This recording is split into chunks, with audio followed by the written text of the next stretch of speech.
fourth sum. If a equal to 5, 6, b equal to 4, 5, 6, c equal to 5, 6, 7. So show that a cross b equal to b cross b intersection c cross c அப்படிங்கிறத நம்ம proof பண்ணணும். இப்போ solution பார்க்கலாம். a என்ன givenல நம்ம எழுதிக்கலாம். a equal to 5, 6, b equal to 4, 5, 6, c equal to 5, 6, 7. இது வந்து நம்மளோட given.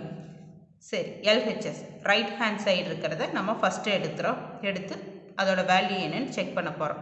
அப்போ a cross a equal to ஏன்னா என்ன இந்த வேல்யூ, அப்போ a வந்து a கூடயே மல்டிப்ளை ஆகுது. ஓகேவா, அப்படி தான் மீனிங். அப்போ செட்டு ஓப்பன் பண்ணுறோம். ப்ராக்கெட் 5, 5, 5, 6, தென் 6, 5, தென் 6, 6. இதுதான் நம்மளோட first equation. a cross a LHS. Then RHS கண்டுபிடிக்க போகிறோம், அதாவது ரைட் ஹேண்ட் சைடு வந்து கண்டுபிடிக்க போகிறோம். ஃபஸ்ட் என்ன, b cross b, அது வந்து கண்டுபிடிக்கணும். b வேல்யூ என்ன 4, 5, 6. அப்போ b வந்து b கூடயே மல்டிப்ளை ஆக போகுது. அப்போ 4, 4, 4, 5, 4, 6, 5, 4, 5, 5, 5, 6.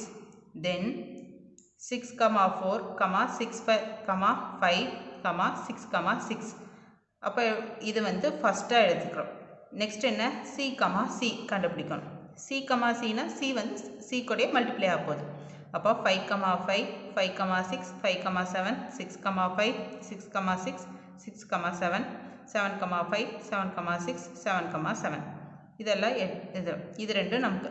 இப்போ இது ரெண்டுக்கும் வந்து இன்டர்செக்ஷன் போடணும். இந்த இதுக்கும் இன்டர்செக்ஷன் போடணும். இன்டர்செக்ஷன்னா என்ன, ரெண்டுலேயும் காமனாக இருக்க வேல்யூஸ் என்ன அப்படின்னு பார்த்து இந்த காமனாக இருக்க வேல்யூஸை வந்து ஒரு தடவை நம்ம எழுதணும். இப்போ நம்ம காமனாக இருக்க வேல்யூஸ் என்னன்னு ஃபைன் பண்ணலாமா? இங்கே ஃபஸ்ட்டு b cross bயில் வந்து 5, 5 இருக்குது. ஸோ இங்கே 5, 5 இருக்குது. அதை நம்ம டிக் பண்ணிக்கலாம். டிஃப்ரென்ஷியேட் பண்ணுறதுக்காக நான் டிக் பண்ணியிருக்கேன். நெக்ஸ்ட்டு 5, 6 இருக்குது, இங்கே 5, 6 இருக்குது. ஸோ அதை டிக் பண்ணிக்கலாம். அப்போ இங்கே 6, 5 இருக்குது, இங்கே 6, 5 இருக்குது. அதை டிக் பண்ணிக்கலாம். இங்கே 6, 6 இருக்குது, இங்கே 6, 6 இருக்குது. அதையும் டிக் பண்ணிக்கலாம்.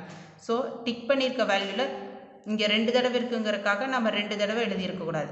நம்ம ரெண்டுக்கும் சேர்ந்து ஒரு தடவை தான் அந்த வேல்யூ எடுத்துக்கணும். So a cross b intersection c cross c என்ன, b cross, அதுதான் b cross b intersection c cross c. அதோட வேல்யூ வந்து அங்கே டிக் பண்ணியிருந்தோம்ல, அதுதான் 5, 5, 5, 6, 6, 5, 6, 6, 1, 2, 3, 4.